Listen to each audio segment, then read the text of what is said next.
Hello everyone, मैं हूं राकेश। स्वागत करता हूं एक और नए वीडियो में। दोस्तों, आज से जो हम शुरू करने जा रहे हैं सिविल इंजीनियर का जो बेसिक नॉलेज होता है उसके बारे में। ओके, वो भी प्रैक्टिकल नॉलेज के बारे में आप लोगों को बताऊंगा। ओके, क्योंकि प्रैक्टिकल नॉलेज के बारे में जो है हर एक सिविल इंजीनियर को मालूम होना चाहिए, जो भी हमारे फ्रेशर सिविल इंजीनियर भाई हैं। ठीक है, आप इस चैनल को सब्सक्राइब कर लीजिए, बेल आइकन को प्रेस कर लीजिए, क्योंकि यहाँ पर जो है मैं हर एक टॉपिक को मैं सीक्वेंस वाइज यानी सीरीज वाइज मैं लाने वाला हूँ। ओके, यदि आप चैनल को सब्सक्राइब करके रखेंगे तो जब भी मैं वीडियो डालूंगा तो आप लोग का जो है नोटिफिकेशन मिल जाएगा। ओके, तो मैं टाइम वेस्ट नहीं करूँगा, मैं डायरेक्टली आते हैं अपने पॉइंट पे। ओके, तो आज जो है बेसिक नॉलेज के बारे में डिस्कस करने वाले हैं। ओके, तो आज जो है हम बेसिक नॉलेज के बारे में डिस्कस करने वाले हैं। ओके ओके, तो यहाँ पर देखिए कि जो भी हमारे सिविल इंजीनियर्स होते हैं, ठीक है, जब भी वो साइट पर जाते हैं काम करने के लिए, तो उनको जो है सबसे पहला जो प्रायोरिटी रहता है वो क्या रहता है, जहाँ पे मान लीजिए अगर स्टील का काम चल रहा है, ओके, मतलब रीइंफोर्समेंट का काम चल रहा है, उस पर फोकस करना, या फिर कंक्रीट का काम चल रहा है उस पर फोकस करना। ओके, या फिर मान लीजिए शटरिंग का काम चल रहा है उस पर फोकस करना। मतलब जहाँ पे मतलब ये तीन चीज होगा, जहाँ पे मतलब ये तीन चीज होगा। ओके, तो उनको जो है डिटेल इन्फॉर्मेशन जो है मालूम होना चाहिए। ओके, अगर मान लीजिए वो स्टील अगर इन्फोर्समेंट मतलब वो चेक करने के लिए जा रहे हैं तो उसके बारे में जो है सारा डिटेल उनको मालूम होना चाहिए। यदि आप मान लीजिए कंक्रीट का काम करवाने के लिए जा रहे हैं तो इसके बारे में जो है सारा डिटेल मालूम होना चाहिए। ओके, या फिर सेटरिंग का अगर काम चल रहा है तो इसके बारे में जो है सारा डिटेल मालूम होना चाहिए as per design and drawing के हिसाब से। Okay, clear. तो अभी जो है सबसे पहले मैं डिस्कस करने वाला हूँ कंक्रीट के ऊपर। ओके, क्योंकि सबसे जो मेजर पॉइंट होता है हमारा कंक्रीट का होता है। ओके, अगर हम इसकी बात करें तो 98% काम जो है ये कंक्रीट का ही रहता है। ओके, क्योंकि ये स्ट्रक्चर वर्क रहता है तो उसमें जो है 98% जो वर्क है वो सिर्फ और सिर्फ जो है कंक्रीट वर्क का होता है। ओके, तो इसको मैं यहां पर मिटा देता हूं। तो कंक्रीट वर्क के बारे में अगर हम बात करें, ओके, आरएमसी को ऑर्डर देने के लिए हम लोग को क्या करना पड़ता है, उसका वॉल्यूम निकालना पड़ता है, ताकि हमें मालूम चल सके कि मतलब कोई स्लैब डाल रहे हैं या फिर कॉलम डाल रहे हैं या मतलब कोई भी काम कर रहे हैं। ओके, उसमें कितना क्वांटिटी लगने वाला है। ओके, तो ये जो है बहुत ही ज़्यादा इंपॉर्टेंट टॉपिक हो जाता है उनके लिए, क्योंकि अगर उनको मालूम नहीं रहेगा कंक्रीट का वॉल्यूम कैसे निकाला जाता है तो वो जो है कंक्रीट का आरएमसी के लिए ऑर्डर नहीं लगा पाएंगे। ओके, तो आज जो है हम आप लोग को बताने वाला हूँ कि कंक्रीट का वॉल्यूम कैसे निकाला जाता है। ओके, तो वॉल्यूम जितना निकलेगा उसके हिसाब से जो है आप आरएमसी के लिए ऑर्डर दे सकते हैं। Okay, clear. जैसा कि मान लीजिए हमारे पास कोई एक स्लैब है। Okay, clear. ये जो है मान लीजिए कि हमारा स्क्वायर शेप में एक स्लैब है, इसको मानता हूँ स्लैब है। ओके, ये स्लैब है, क्लियर। अब इसके लिए जो है हमें स्लैब कास्टिंग करना है, इसके लिए क्या करना है, स्लैब कास्टिंग करना है। तो सबसे पहले मुझे क्या करना पड़ेगा, इसका मैं वॉल्यूम निकालूंगा तभी तो मुझे मालूम चलेगा ना कि मतलब इसमें कितना कंक्रीट लगने वाला है। क्लियर। तो यहाँ पर जो है आप लोग कॉन्सेंट्रेट होकर के इस वीडियो को आप लोग देखिएगा। ओके, जैसा कि मान लीजिए इस स्लैब का जो लेंथ है वो दिया है 10 मीटर, 10 मीटर दिया है। ओके, क्योंकि ये हमारा स्क्वायर शेप में है। ओके, तो जितना हमारा लेंथ होगा उतना ही हमारा विड्थ होगा। क्लियर। मतलब लेंथ भी हमारा 10 मीटर है और विड्थ जो है वो भी हमारा 10 मीटर है। ओके, जैसा कि आप लोग जानते हैं एरिया निकालने का जो फॉर्मूला होता है वो क्या होता है, अगर हमारा स्क्वायर है तब स्क्वायर निकालने के लिए एरिया का फॉर्मूला क्या होता है, ए स्क्वायर होता है। क्यों ए स्क्वायर होता है, क्योंकि ये दोनों जो है सेम होता है, चारों भुजाएं इसका जो सेम है, हर एक जगह पे जो है 90 डिग्री का कोण बन रहा है। ओके, और चारों का जो लेंथ है वो सेम है, मतलब 10 मीटर ये है तो 10 मीटर ये भी होगा। ओके, अगर ये हमारा भुजा 10 मीटर है तो ये वाला भी 10 मीटर होगा। क्लियर। और ये वाला भुजा 10 मीटर का है तो ये वाला भी 10 मीटर का होगा। क्लियर। तो अगर मान लीजिए अगर हम इसका ए मान ले या बी मान ले, या फिर इसका लेंथ एल मान ले या फिर इसका विड्थ बी मान ले, तो दोनों सेम ही होगा। ओके, तो हमारे जो मैथमेटिशियन थे उन्होंने क्या किया कि जो हमारा स्क्वायर शेप था, मतलब एरिया था स्क्वायर वाला, उन्होंने क्या किया उसको ए मान लिया, चारों भुजाओं को ए मान लिया। ओके, तो लेंथ हमारा ए हो गया, लेंथ क्या हो गया, ए हो गया, और विड्थ भी हमारा ए हो गया। इसको नॉमिनेट किया गया ए से। क्लियर। तो अगर मान लीजिए अगर हम इसका फॉर्मूला लिखेंगे एरिया बराबर, तो ए इंटू ए हो जाएगा। क्लियर। तो ये क्या हो जाएगा, मल्टीप्लाई करेंगे तो ए स्क्वायर हो जाएगा। क्लियर। और इसका दूसरा तरीका भी है निकालने का, वो भी मैं बताता हूँ आप लोग को। ओके। जैसा कि मान लीजिए ये स्क्वायर शेप में है, स्क्वायर शेप में है, लेकिन आप इसको जो है रेक्टेंगुलर का फार्मूला लगा करके भी निकाल सकते हैं। रेक्टेंगुलर का क्या होता है, जैसा कि मान लीजिए मैं यहाँ पर एक ड्रॉ करता हूँ। ओके। ये हमारा रेक्टेंगुलर शेप का एरिया है। ओके। और इसका लेंथ जी मान लीजिए कि इसका भी 10 मीटर दिया हुआ है, और इसका जो विड्थ है वो भी मान लीजिए कि 10 मीटर, नहीं, इसका लेंथ जो है 10 मीटर है, और इसका विड्थ जो है वो मान लीजिए कि 5 मीटर दिया हुआ है। क्लियर। तो इसका जो है फार्मूला, तो इसका जो है एरिया निकालने का क्या फार्मूला होता है, लेंथ इंटू विड्थ। ओके। ये दोनों को मल्टीप्लाई कर देंगे, 10 इंटू 5 कितना हो जाएगा, 50 मीटर स्क्वायर हो जाएगा। तो इसका एरिया कितना हो जाएगा, 50 मीटर स्क्वायर हो जाएगा। ओके। लेकिन अगर मान लीजिए इसी फार्मूला से मुझे इसका निकालना है, तो कैसे निकालेंगे, मतलब सेम फार्मूला करके निकाल सकते हैं। जैसे मान लीजिए कि एरिया बराबर हम मान लीजिए नीचे का जो हमारा है कितना है, 10 मीटर है। ओके। मतलब लेंथ, और इसका जो विड्थ कितना दिया, वो भी 10 मीटर दिया है। ओके। तो कितना हो जाएगा, 100 मीटर स्क्वायर हो जाएगा। क्लियर। इसका एरिया 100 मीटर स्क्वायर हो जाएगा। अगर मान लीजिए ए स्क्वायर पे अगर हम निकालते हैं, ए स्क्वायर पर निकालते हैं, तो क्या लिख सकते हैं, 10 इंटू 10, इसका भी कितना आएगा, सेम ही आएगा। ओके। तो ये जो है आप अगर मान लीजिए आपके पास अगर स्क्वायर शेप का है या फिर रेक्टेंगुलर शेप का है, तो ये दोनों में से कोई भी फार्मूला लगा करके जो है आप आसानी से निकाल सकते हैं। किसके लिए, स्क्वायर के लिए। ओके। लेकिन जैसे ही रेक्टेंगुलर आएगा तो वहां पर जो है आपको ये फार्मूला आपको फॉलो करना है। क्लियर। तो इस प्रकार से जो इसका एरिया निकाल सकते हैं।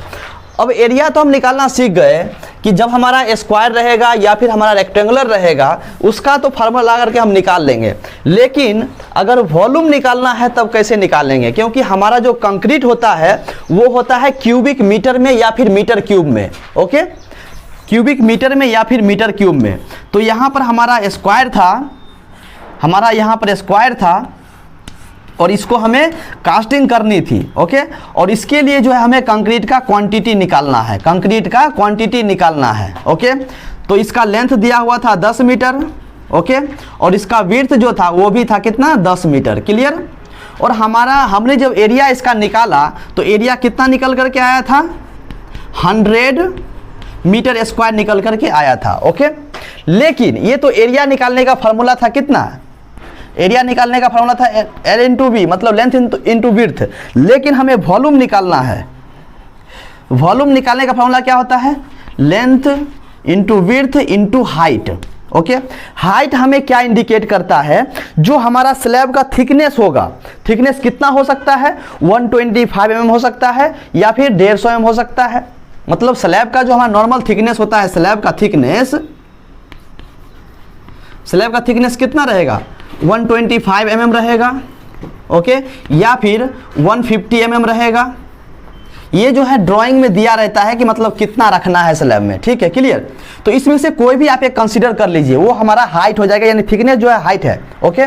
तो यहाँ पर मैं क्या करूँगा, लेंथ हमारा था 10, विड्थ हमारा था 10, और हाइट जो है मैं 150 mm ले रहा हूँ। तो 150 को मैं क्या करूँगा, 1000 से डिवाइड करूँगा, तो कितना हो जाएगा हमारा 0.10150। तो कितना हो जाएगा, 0.150। ओके।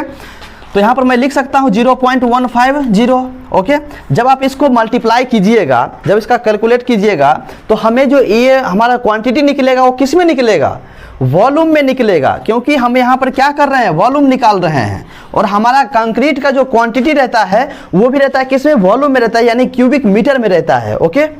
तो यहाँ पर हम क्या करेंगे, इसका वॉल्यूम हम निकालेंगे। इसको जब हम मल्टीप्लाई करेंगे तीनों को, लेंथ को, विड्थ को और हाइट को, तो कितना निकलेगा, ये 15 क्यूबिक मीटर निकलेगा। या फिर हम इसको क्या लिख सकते हैं, मीटर क्यूब लिख सकते हैं। क्लियर। क्योंकि वॉल्यूम का जो यूनिट होता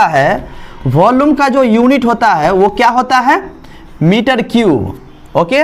या फिर क्यूबिक मीटर, मतलब दोनों तरीका से जो आप लिख सकते हैं, क्योंकि इसमें तीनों चीज़ है, हमारा लेंथ है, विड्थ है और हाइट है। ओके। तो इस प्रकार जो है अगर रेक्टेंगुलर रहेगा तो भी या फिर स्क्वायर रहेगा तो भी जो है आप इस फार्मूला का यूज करके आराम से उसका वॉल्यूम जो है आप निकाल सकते हैं। ओके, तो अब हम बात कर लेते हैं ट्रायंगल का। ओके, तो ये दो चीज तो इसमें कवर हो गया, हमारा रेक्टेंगुलर शेप का रहेगा या फिर स्क्वायर शेप का रहेगा, तो इस प्रकार से जो है हम वॉल्यूम निकाल सकते हैं। पहले एरिया निकालेंगे, या एरिया निकालने के बाद उसका जो हमारा थिकनेस है स्लैब का, उससे हम उसको मल्टीप्लाई कर देंगे तो हमारा जो है वॉल्यूम निकल करके आ जाएगा, यानी कंक्रीट का क्वांटिटी निकल जाएगा। ओके, लेकिन अब मान लीजिए कि हमारा स्लैब जो है वो ट्रायंगल शेप में है, इस प्रकार से है, इस प्रकार से है, तो हम इसका कैसे निकालेंगे? तब इसका जो है वॉल्यूम कैसे निकालेंगे कंक्रीट कास्टिंग करने के लिए? इसको ही तो कास्टिंग करना पड़ेगा। ओके, मान लीजिए इसको हमको कास्टिंग करना है। ओके, तब हम क्या करने वाले हैं, इसका मान लीजिए कि ये बेस हो गया, ये बेस है और ये जो है हाइट है, हाइट है। क्लियर? अब यहाँ पर जो है जैसा कि हम लोग जानते हैं जो ट्रायंगल का फार्मूला होता है एरिया निकालने के लिए, तो एरिया निकालने के लिए इसका जो फार्मूला होता है वो क्या होता है? 1/2 इंटू बेस इंटू हाइट, ये एरिया निकालने का है। तो यहाँ पर मैं लिख सकता हूँ, जैसे मान लीजिए फॉर एग्जांपल इसका जो हमारा बेस दिया हुआ है वो दिया है 5 मीटर का।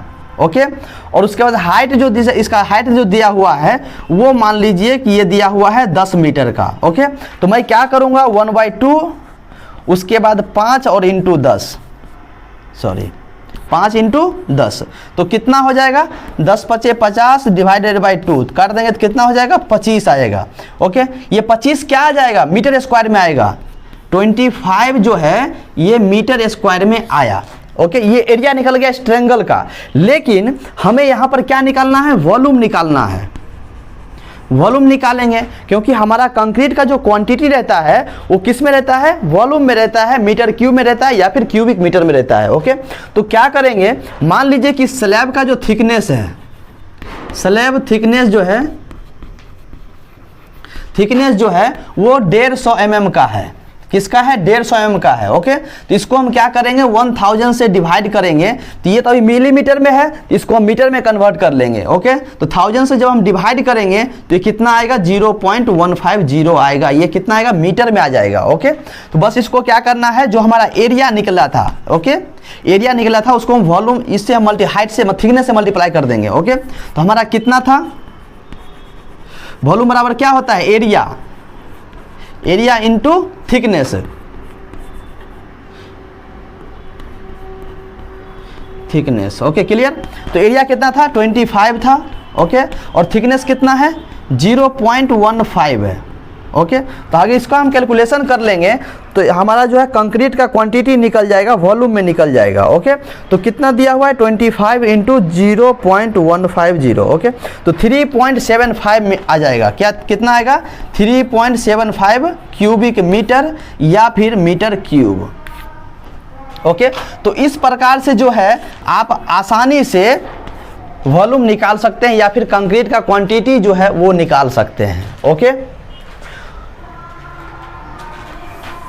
और एक चीज़ मैं यहाँ पर एक चीज़ और मैं निकाल ही लेता हूँ कि जनरली जो है 3-4 टाइप का जो हमारा एरिया होता है, जो खासकर 90% वही यूज होता है। ओके, तो मैंने आपको 3 चीज़ बता दिया। क्या क्या बता दिया? स्क्वायर का मैं बता दिया, रेक्टेंगुलर का बता दिया, ओके, और ट्रायंगुलर का बता दिया। ये 3 चीज़ क्लियर हो गया। अब हम एक निकाल देते हैं सर्कुलर का। ओके, तो सर्कुलर एरिया है, मान लीजिए कोई हमारा सर्कुलर एरिया है।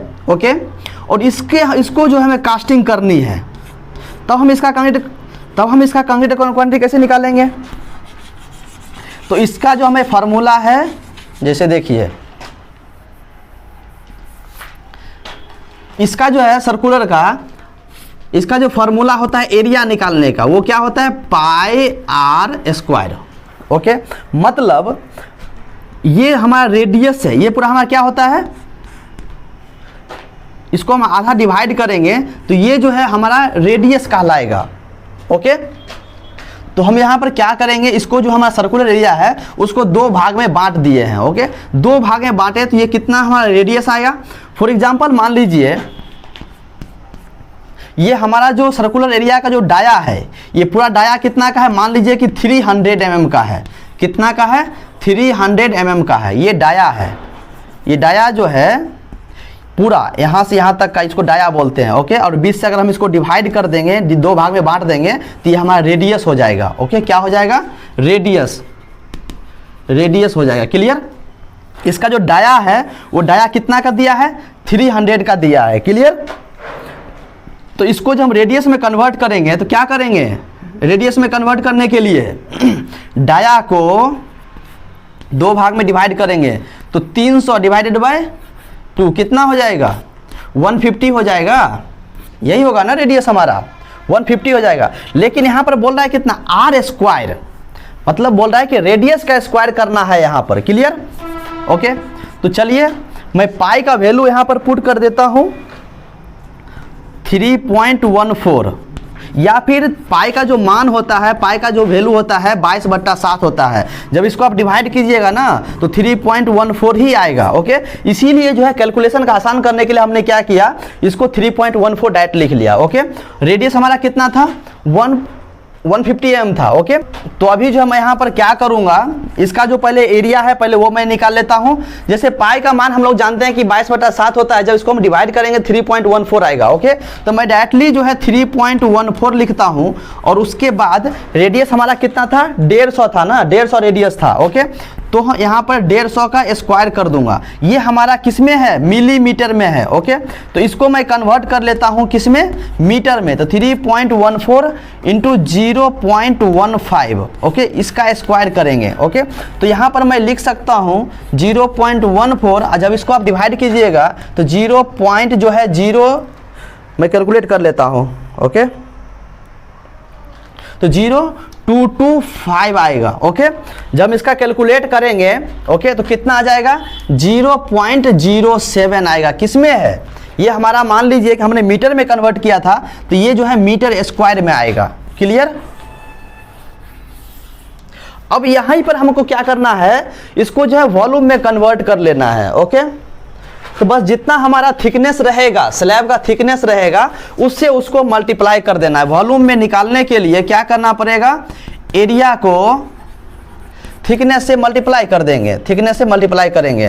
तो एरिया हमारा कितना निकल के आया था? 0.07 आया था। ओके, और मान लीजिए कि स्लैब का थिकनेस जो है, स्लैब का थिकनेस मैं यहाँ पर लिख देता हूँ, मैं एज्यूम कर रहा हूँ। ओके, स्लैब का थिकनेस जो है 150 mm है। ओके, तो जब आप इसको मीटर में कन्वर्ट कीजिएगा तो 0.15 आएगा। ओके, तो इसको आप मल्टीप्लाई कर दीजिए 0.15 से। Okay, 0.07 into 0.15। ओके, तो यहाँ पर जो हमारा वॉल्यूम निकल के आया कितना निकल के आया? 0.1 मीटर क्यूब।